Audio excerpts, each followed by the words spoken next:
ओम शांति। ओम शांति। ओम शांति। 18 फरवरी 2022 प्रातः मुरली। ओम शांति। बाप दादा मधुबन। आज के महावाक्य।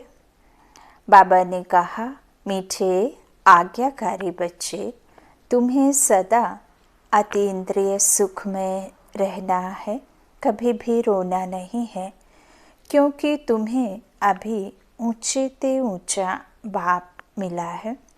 प्रश्न है, अतीन्द्रिय सुख तुम गोप गोपियों का गाया हुआ है, देवताओं का नहीं।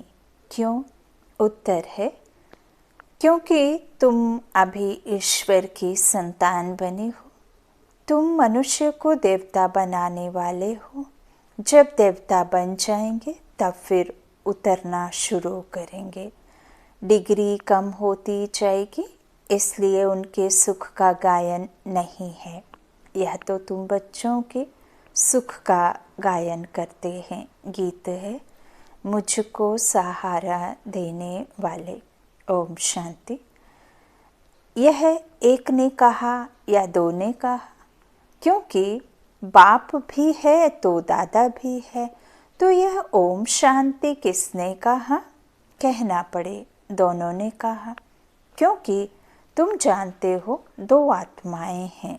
एक आत्मा है, दूसरी परम आत्मा है। इन सब को जीव आत्मा कहा जाता है। तुम आत्माएं भी यहाँ पाठ बजाने आए हो, दूसरे धर्म की बात ही नहीं। बाबा भारत में ही आते हैं, भारत ही बर्थ प्लेस है। शिव जयंती भी मनाते हैं, परंतु वह कब और कैसे आते हैं यह किसको भी पता नहीं है। शिव तो निराकार को कहा जाता है, उनकी पूजा भी होती है, शिव जयंती भी मनाते हैं। जो पास्ट हो गया है वह मनाते हैं, परंतु जानते नहीं कि वह कब आए, क्या करके गए। अब तुम बच्चों को तो सब कुछ पता है। तुम कोई से भी पूछ सकते हो कि यह किसकी रात्रि मनाते हो। मंदिर में जाकर पूछो, यह कौन है, इनका राज्य कब था। परम पिता परमात्मा के साथ तुम्हारा क्या संबंध है? उनके साथ किसका संबंध है? जरूर कहेंगे सबका संबंध है। वह सबका परम पिता है, तो जरूर पिता से सबको सुख का वर्षा मिलता होगा। इस समय दुख की दुनिया है। भल नई इन्वेंशन निकालते हैं, परंतु दिन प्रतिदिन दुख की कलाएं तो बढ़ती ही जाती हैं, क्योंकि अब उतरती कला है ना। कितनी आफतें आती रहती हैं। मनुष्यों को दुख देखना ही है। जब अति दुख होता है तो त्राही त्राही करने लगते हैं, तभी बाप आते हैं। इस समय सब मनुष्य मात्र पतित हैं, इसलिए इनको विशेष वर्ल्ड कहते हैं। वहाँ सतयुग में दुख होता ही नहीं। तुम बच्चे समझते हो कि यह ड्रामा बना हुआ है। इस समय सभी रावण अर्थात 5 भूतों के वश हैं। यही दुश्मन है। दुख की भी कलाएं होती हैं ना। अभी तो बहुत तमो प्रधान हो गए हैं, क्योंकि विष से तो सब पैदा होते हैं। दुनिया को तो मालूम नहीं है कि वहाँ विष होता ही नहीं है। कहते हैं वहाँ बच्चे तब पैदा होंगे। बोलो, तुम पहले बाप को जानो, उनसे वर्षा लो, बाकी वहाँ की जो रस्म रिवाज होगी वही चलेगी। तुम क्यों यह संशय उठाते हो? कोई ने प्रश्न पूछा कि शिव बाबा जब यहाँ हैं तो फिर वहाँ मूल वतन में आत्माएं होंगी। ज़रूर। यहाँ वृद्धि होती रहती है तो आत्माएं हैं ना, परंतु पहली पहली मूल बात है बाप और वर्षे को याद करना है। इन बातों से तुम्हारा क्या मतलब? तुम्हारे जब ज्ञान चक्षु खुल जाएंगे फिर कोई भी प्रश्न पूछने का रहेगा ही नहीं। बाप कहते हैं मुझे याद करो और वर्षे को याद करो। सिर्फ मुक्ति पाने चाहते हो तो मनमना भव, राजाई चाहते हो तो मध्याजी भव। तुम बच्चे जानते हो कि हमको पढ़ाने वाला कौन है? जानते हो? बाबा क्वेश्चन कर रहे हैं। इस चैतन्य डिब्बी में चैतन्य हीरा बैठा है, वह सत्य बाबा भी है। परम आत्मा ही शरीर से बोलते हैं। ब्रह्मा तन द्वारा कोई मरता है तो उनकी आत्मा को बुलाया जाता है। बुलाते हैं ना, पूजन पाठ करते हैं, आत्मा की शांति का पाठ रखते हैं, पिंडदान ना जाने क्या क्या करते हैं, कौवे तोते को खिलाते हैं, है ना। तो मरने के बाद बुलाते हैं ना, उस समय यह ख्याल रहता है कि हमारे बाबा की आत्मा आई है। जैसे कि दो आत्माएं हो गई, वह आत्मा आकर वासना लेती है। यूँ तो है सब ड्रामा, परंतु फिर भी भावना का भाड़ा मिल जाता है। आगे तो ब्राह्मणों में कुछ ताकत थी, आकर बातचीत करते थे, रुचि से खिलाया जाता था। यह ज्ञान तो नहीं है कि वह आत्मा है। आत्मा तो वासना लेती है, बाबा तो वासना भी नहीं लेते हैं, क्योंकि वह तो अभोक्ता है। आत्मा तो भोगती है। बाबा कहते हैं मैं अभोक्ता हूँ। आत्मा तो वासना की मुरीद होती है, मैं तो मुरीद नहीं हूँ। मेरे साथ योग लगाने से तुम्हारे विकर्म दग्ध होंगे। समझाना है। शिव जयंती मनाते हैं। शिव तो निराकार है, जैसे आत्मा की भी जयंती होती है। आत्मा शरीर में आकर प्रवेश करती है। शिव ही पतित पावन है, जिसका ही आह्वान करते हैं कि आकर इस रावण के दुखों से लिबरेट करो। इस समय 5 विकार सर्वव्यापी हैं, आधा आधा है ना। 5 नर के 5 नारी के, तो से ही फिर 10 रावण का बना दिया, है ना। तो जब रावण राज्य शुरू होता है तब और धर्म आते हैं। द्वापर से धर्म अनेक अनेक आते हैं। सबको अपना अपना पाठ बजाने आना है। मैं आता ही हूँ यहाँ संगम पर। अब तुम बच्चे जानते हो, इस चैतन्य डिब्बी में कौड़ी से हीरा बनाने वाला बाप बैठा हुआ है। वही सत्य चित्त आनंद स्वरूप है, ज्ञान का सागर है। तुम अभी जानते हो, बाप याद दिलाते हैं तो याद करते हैं, फिर भूल जाते हैं, क्योंकि वह पोप आदि जो हैं उनको तो चैतन्य शरीर है, नामी ग्रामी है, उनकी कितनी महिमा होती है। यहाँ तो ये डिब्बी में छिपा हुआ है, छिपा हुआ हीरा है। कोई जानते ही नहीं कि वह एक ही बार आते हैं। यहाँ परमात्मा की बात हो रही है, परम आत्मा की। यह जो ब्रह्मा मुख की डब्बी में छुपा हुआ है ना हीरा, तो वह कोई जानते ही नहीं कि वह एक ही बार आते हैं। बच्चे तो जानते हैं कि बाबा इनमें बैठा है। यह हमारा सत्य बाबा, सत्य टीचर भी है। यह पाठशाला है ना। तुम्हारे में भी कोई भूल जाते हैं, चलन से सब कुछ पता लग जाता है। कोई बच्चे तो थोड़ी परीक्षा लेने से फां हो जाते हैं। नहीं तो बच्चों का कहना है जो खिलाओ, चाहे मारो चाहे प्यार करो। सपूत बच्चे तो आज्ञाकारी होते हैं ना। बाबा कहते हैं बच्चे कभी भी रोना नहीं है। तुम्हारा इतना बड़ा बाप और साजन है, उनके बनकर फिर तुम रोते हो। मैं तुम्हारा बड़ा बाप बैठा हूँ, माया नाक से पकड़ती है तो तुम रोते हो। गायन भी है अतीन्द्रिय सुख, गोप गोपियों से पूछो, परंतु माया भुला देती है। बाप पर कुर्बान जाएं, बलिहार जाएं, वह अंतर याद रहे तो खुशी का पारा चढ़ा रहे। तुम बच्चे अभी जानते हो बाबा सच्चा इंद्र है।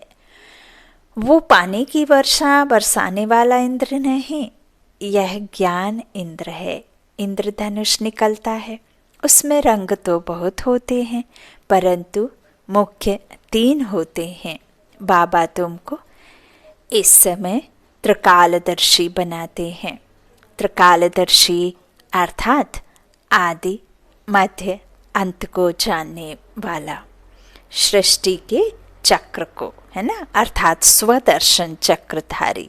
हम आत्माएं कैसे अपना 84 का चक्र आदि मध्य अंत तक कैसे निभाते हैं, कैसे गति दुर्गति में आते हैं, कैसे चढ़ती कला कैसे उतरती कला, यह सब राज बाबा ने बताया। बाबा कहते 3 कालों को जानने वाला।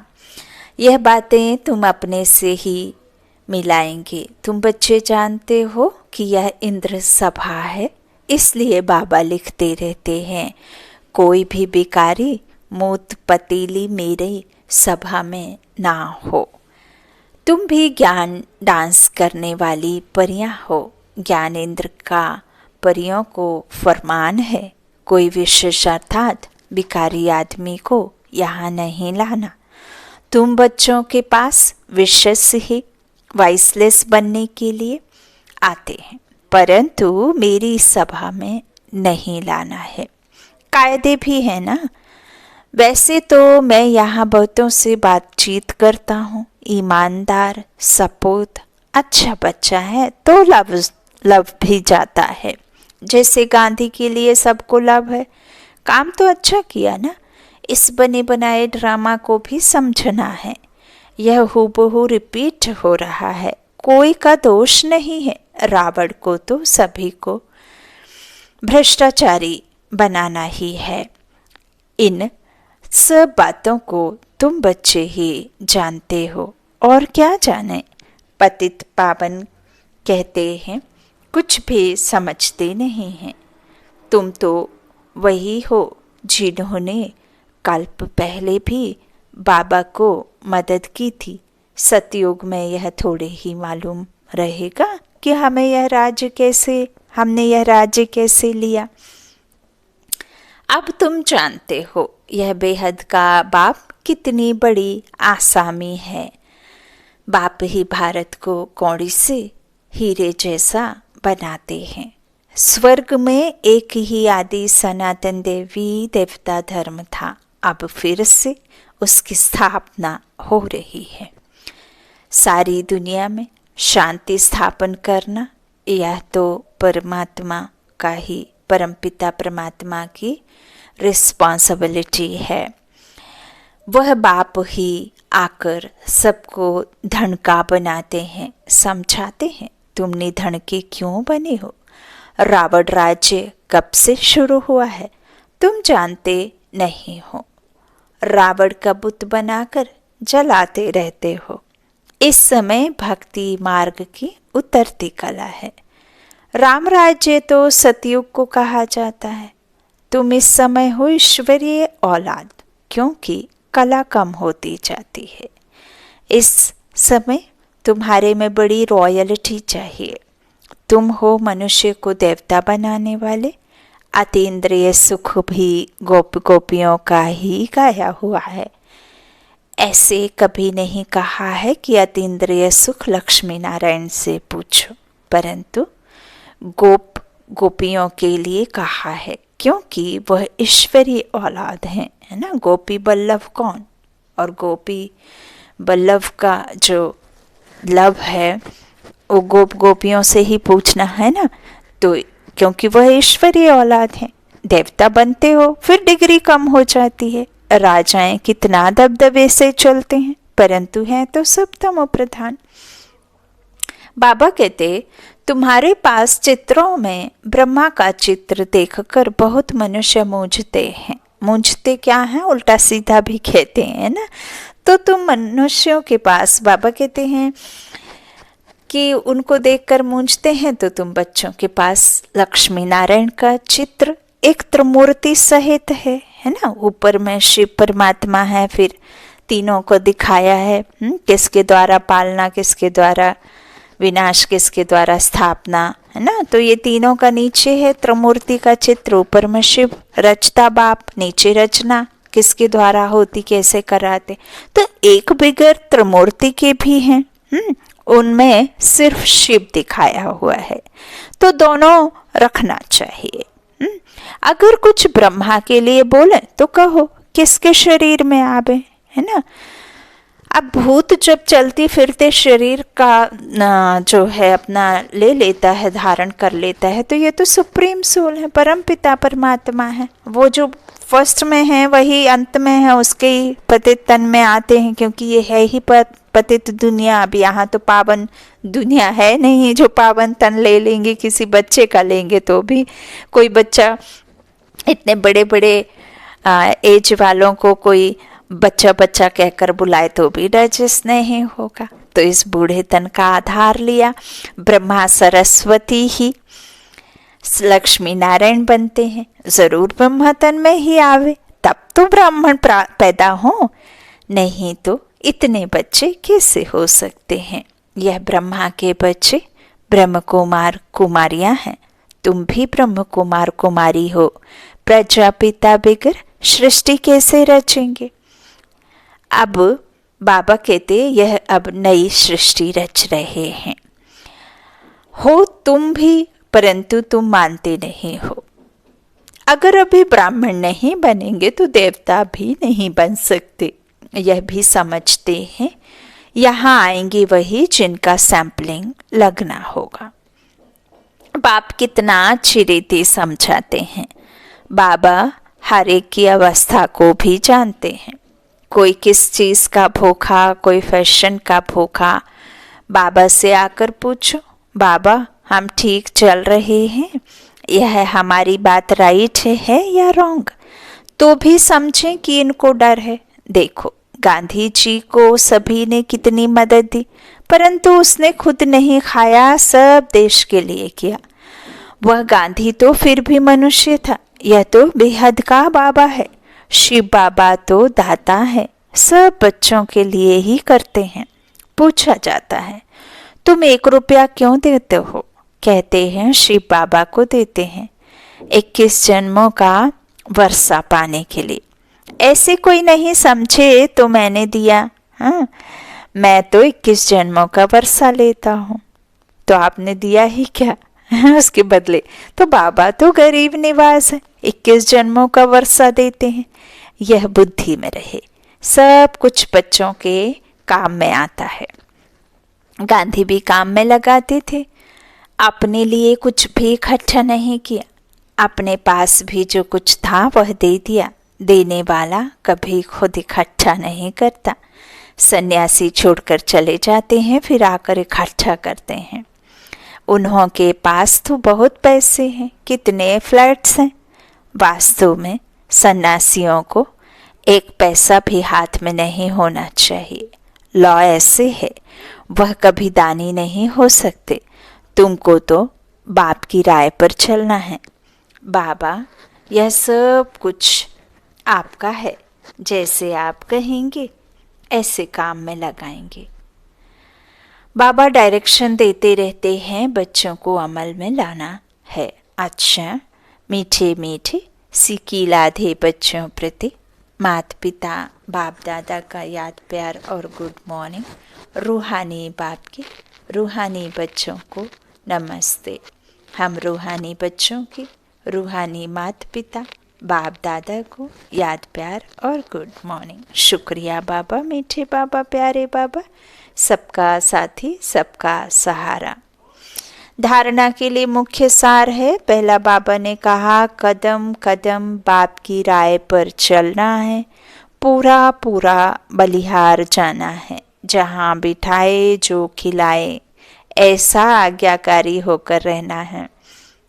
दूसरा, अपनी चलन बहुत रॉयल रखनी है, ऊंची रखनी है। हम ईश्वरीय औलाद हैं, इसलिए बड़ी रॉयल्टी से चलना है, कभी भी रोना नहीं है। वरदान है, साधारण जीवन में भावना के आधार पर श्रेष्ठ भाग्य बनाने वाले पद्मापदम भाग्यवान भव। बाप दादा को साधारण आत्माएं ही पसंद हैं। बाप स्वयं भी साधारण तन में आते हैं। आज का करोड़पति भी साधारण है। साधारण बच्चों में भावना होती है और बाप को भावना वाले बच्चे चाहिए, देह भान वाले नहीं। ड्रामानुसार संगम युग पर साधारण बनना भी भाग्य की निशानी है। साधारण बच्चे ही भाग्य विधाता बाप को अपना बना लेते हैं, इसलिए अनुभव करते हैं कि भाग्य पर मेरा अधिकार है। ऐसे अधिकारी ही पद्मापदम भाग्यवान बन जाते हैं। आज का स्लोगन है, सेवाओं में दिल बड़ी हो तो असंभव कार्य भी संभव हो जाता है।